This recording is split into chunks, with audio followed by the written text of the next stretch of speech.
This show is produced by the Hartman Media Company. For more information and links to all our great podcasts, visit hartmanmedia.com.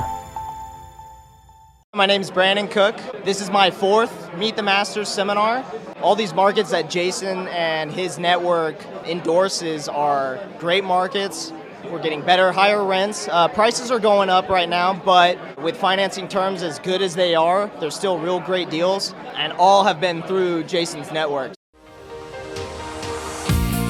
Welcome to the Creating Wealth Show with Jason Hartman. You're about to learn a new slant on investing, some exciting techniques, and fresh new approaches to the world's most historically proven asset class that will enable you to create more wealth and freedom than you ever thought possible. Jason is a genuine self-made multimillionaire who's actually been there and done it. He's a successful investor, lender, developer, and entrepreneur who's owned properties in 11 states, had hundreds of tenants, and been involved in thousands of real estate transactions. This program will help you follow in Jason's footsteps on the road to your financial independence day. You really can do it.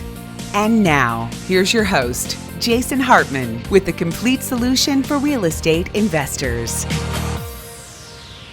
Alrighty, folks, we got the one and only Mr. Jason Hartman. We're going to talk about AI. We're going to talk about job losses. We are going to talk about the housing market and what might the ripple effects be. But before we do that, Jason has a little funny announcement that I actually don't know what it is. So let's figure out what it is. What's going on, buddy? Well, I must tell you, I have relinquished my title.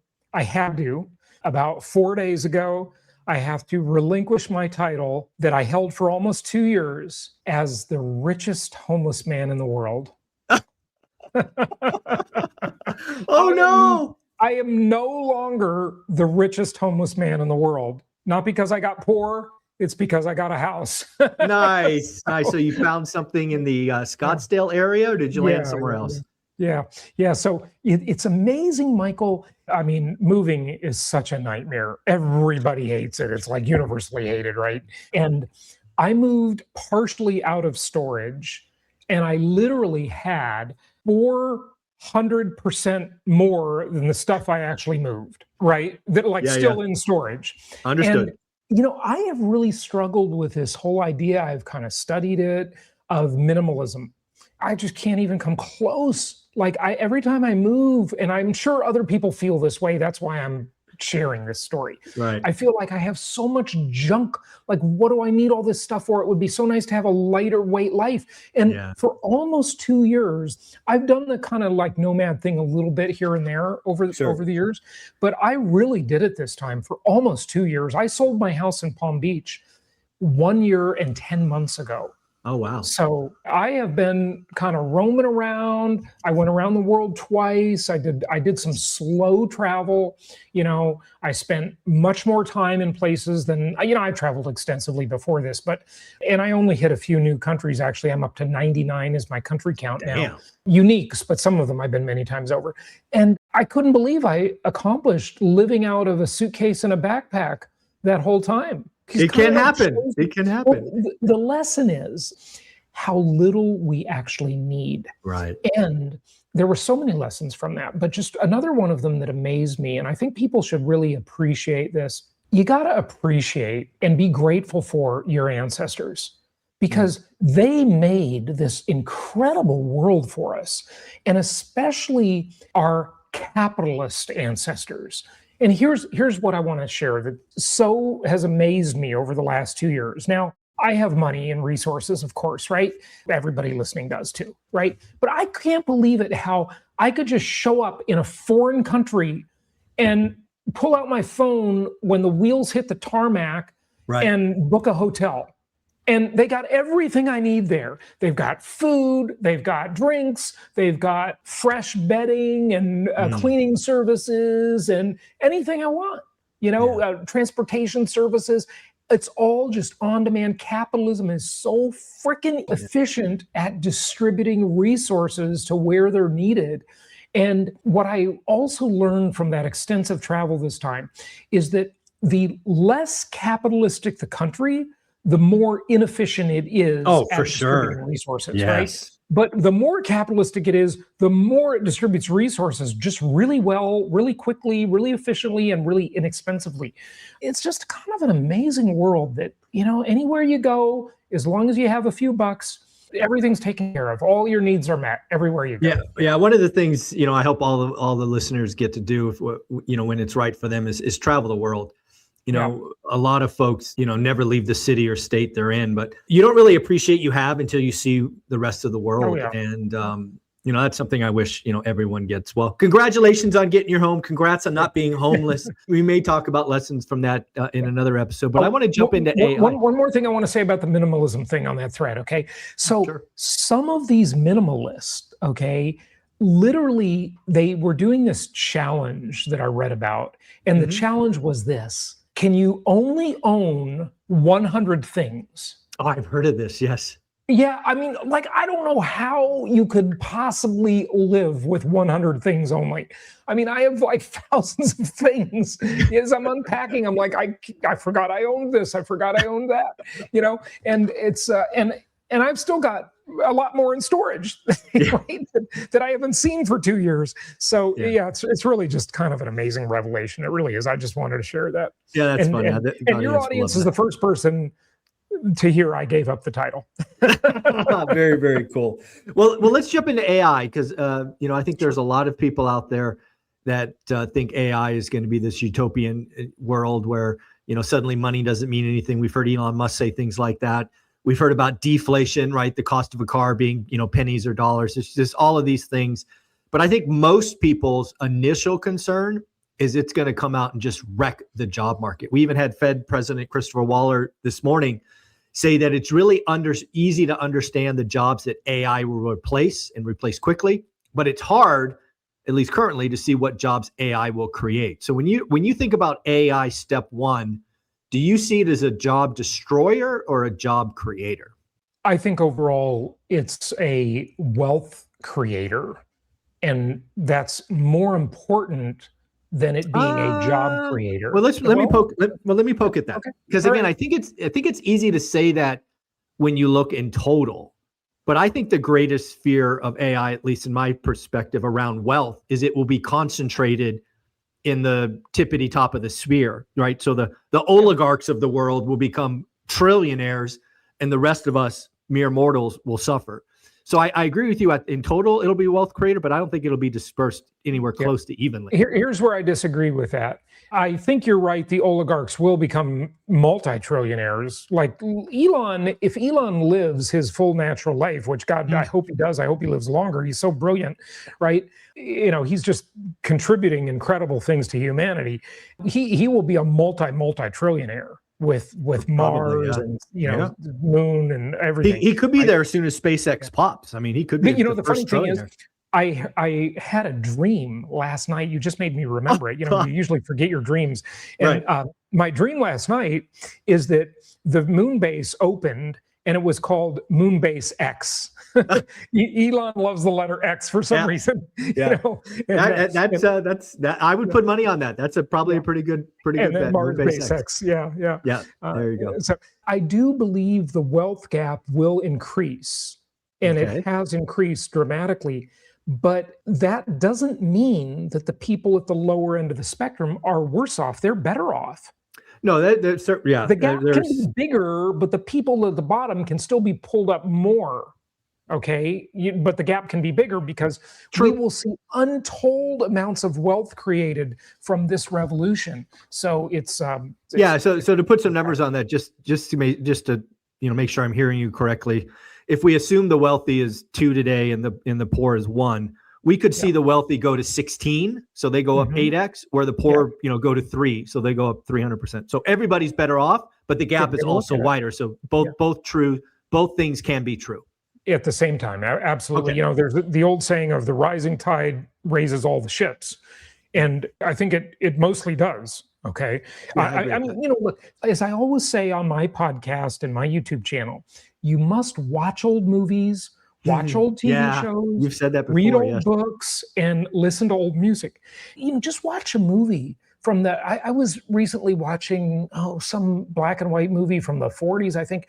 And it was like, it sort of profiled the 30s depression, but I think the movie was made in the 40s.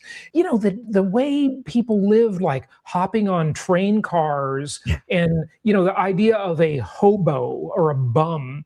They had a stick with a pillowcase wrapped around it with their stuff in it. That's all they owned, is the stuff they'd hold on that stick, and it was there. They didn't even have a backpack, right? I mean, think about it. Think about just backpacks. Okay, for a second. That's not a new invention, obviously. No. But when I went to school, I remember when I was in junior high school in Los Angeles, I would walk to school and walk home every day, okay? And it was uphill both ways in the snow. Just kidding. Your ancestors always say that, right? Yep. And I didn't have a backpack, and I had to carry these books and carry my musical instrument from music class, and it was dreadful. Like if I just had a backpack, it would have been great. And nobody carried backpacks then, right? I mean, they obviously were invented, but it just wasn't a thing, okay? And so AI will make everybody wealthier, but of course it will make the wealth gap bigger at the same time, and it will be painful during transition periods. That's the part I want to get to. Yeah, because I think I will agree with you now that everybody will be better off once it is, kind of in the system and it's what we know. I think that's extremely fair. Yeah. But times of disruption are hard. Of course. And they seemingly come out of nowhere, and people are caught flat-footed and surprised. And I do agree with Christopher Waller. I think, unfortunately, AI is moving at such a rate that layoffs will come first, and probably larger than expected, before, human beings just do what we always do, is find new things to do. I love putting numbers on things. If you think unemployment today is 4 or 5, which I think was the last number reported, AI by 2027, it might take us to 7.5. I mean, it could be a solid jump, I think. One thing to think about is, when you go to poorer countries than the U.S., and that's almost every country is poorer. Almost than the everyone, US, yeah. Right? Yeah. I mean, except for those Middle Eastern oil sheiks and a little bit of Asia, right? You realize that no matter how much money you have there in like Medellin, Colombia, right? No matter how much money you have, there are services that just aren't offered. Because the other people don't have enough money to support an economy that would demand those services. And it's the example I think I shared with you a couple of weeks ago. I was going to get my dog groomed. And, when I was a kid, there were no dog groomers. Like you just washed got out a hose. You just gave the dog a bath with a hose. Okay. Right. The point of that is that people do not know what they will want in the future. And that's why it's hard to imagine, as more prosperity is created, more demand for new services and new products are created. I'll tell you something. I've been spending money like crazy, buying stuff for the house here, right? And this morning on Amazon, I just ordered 2 wireless, battery-operated, USB chargeable, touchless foaming soap dispensers. Okay, so now I can just put my hand under the soap. Yeah, you're bougie. I knew you were bougie, but I didn't know you were that bougie. The 2 of them cost. The 2 of them only cost $29. Okay, $15 a piece for those things. And think about it. When I was a kid and I went into public bathrooms, okay, you know what they would have? A bar of soap, a disgusting bar of soap that everybody was using. You know what else they had? They didn't have, I hate those stupid hand dryers. They didn't even have paper towels. They had one of those fabric things. You know what I'm going to say, right? Yeah. It's just gross. And you know why that's gross? Because you might be using a new piece of fabric, but the roller that all the prior fabric was on is the same roller. That's disgusting, right? Exactly. So, folks, read The Rational Optimist. Someone at your conference recently, Michael, told me they read that book and really liked it. The book, basically, the premise is everything just keeps getting better and nobody appreciates it. Yeah. Okay. Like the Wi-Fi connections keep getting better, faster, more reliable, and it just keeps getting better. And like, you just don't even notice. We all just take it for granted, So AI is going to be the same way. It's just everything is going to get better. Everybody's going to get richer. I mean, as long as it's not the Terminator scenario, as Elon likes to say. That could happen too. Yeah, there's a non-zero chance that will be the outcome. That's above my pay grade. I don't know. It's possible, but if that doesn't happen and it's just used for good, It's all going to create more wealth. And you know what that's going to do? It's going to drive real estate prices higher, and that's going to make you money as an investor. Yeah, where I kind of lead this to, and it's all about real estate for me, is okay, I do think job disruption will be negative in the short term, but positive in the long term. You can argue what short and long term mean. But where I really negative, like negative jobs versus positive jobs. So in the short term pain and in the long term benefit. Yeah. Gain. Yeah, absolutely. But where I really step back and think about real estate is, I think we have some very highly concentrated markets like Seattle, San Francisco, San Jose, Austin, that are very tech heavy. They have a disproportionate amount of engineers and computer scientists and all of those things. Yeah. And my gut reaction is that job type gets disrupted a lot quicker and a lot more dramatic than people are expecting, which, again, if you carry that forward, could have a disproportionate impact on those local real estate markets, right? The fact that the Silicon Valley's median home price is like 1.1 million in a world where maybe you lose 10 or 15% of engineers and computer scientists in the Bay Area, that's going to hurt home prices so that's where I think the big risk is tech-centric real estate markets. But I don't know. That's just where my brain took it. I don't know about you. Yeah, I think that is certainly going to get disrupted very quickly because, and I think that also is an issue of wealth concentration because, you remember just not too long ago, Zuckerberg was offering $100 million pay packages. Yeah. And of course, that was a scam. All he wanted to do is disrupt his competitors, which he successfully did. And, basically the whole thing's fallen apart and he's not really paying people that, in real life in any real way. But, that was just to cause disruption, basically. Yeah. So that happens too. The people at the top end who are really like creating these products are making fortunes. But all the people doing the grunt work are being replaced by the AI itself, right? So yeah, that's true. And, so again, I think when I look at the markets, I see the most, and it's probably 10 markets or less. I mean, it's easiest to say Seattle, San Jose, Austin, and there's probably others. But when I think about most of the market, I actually see AI being a benefit because you're going to be able to, you're going to be able to frankly live farther away, live anywhere. And we're going to see a lot more migration, which I think in total, it's a net positive to housing. But again, if you are concentration with your holdings in the Silicon Valley, I feel for you. Maybe time to diversify. Yeah, right. I would agree with that. And you know what? Interestingly, I think COVID did that to some extent. I think it was the first. Yeah, it was the first attempt at it. Exactly. And that was the rise of what they call Zoom towns, right? Which using Zoom to work remotely. And so that gave people a lot more freedom to do that. Listen, we've been remote since 2012 in my companies. It's interesting. I do have one chart I want to make sure I share with you today before I go. I love your chart. I wish I would have shared this chart at your event because it is one of the most important charts. It's on real estate, not AI, but when you're ready.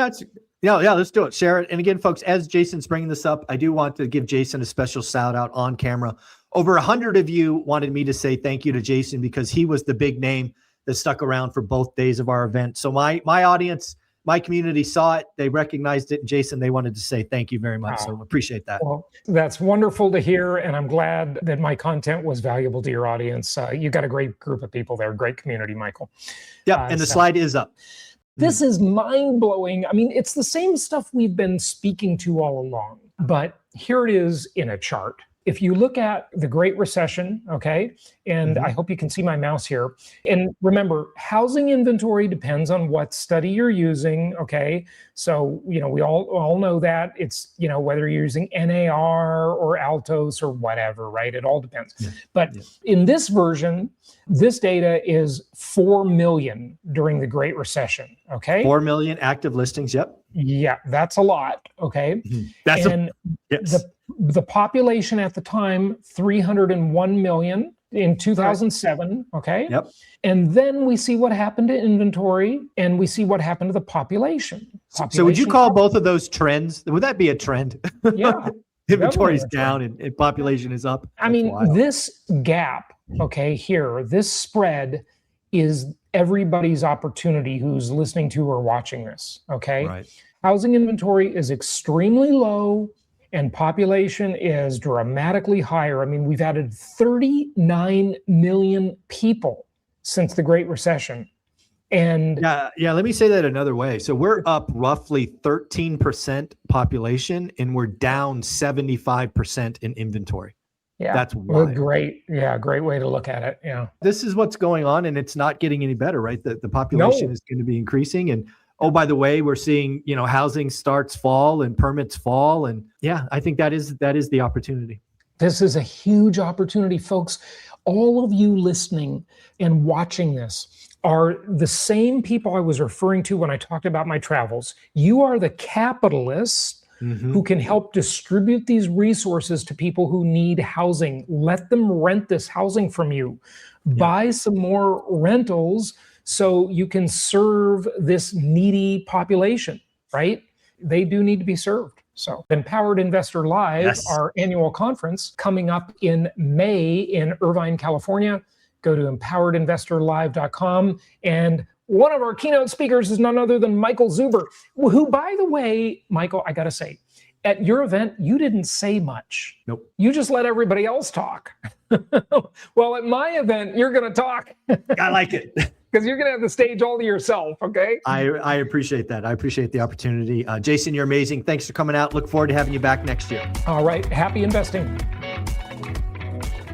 Thank you so much for listening. Please be sure to subscribe so that you don't miss any episodes. Be sure to check out the show's specific website and our general website, hartmanmedia.com, for appropriate disclaimers and terms of service. Remember that guest opinions are their own, and if you require specific legal or tax advice or advice in any other specialized area, please consult an appropriate professional. And we also very much appreciate you reviewing the show.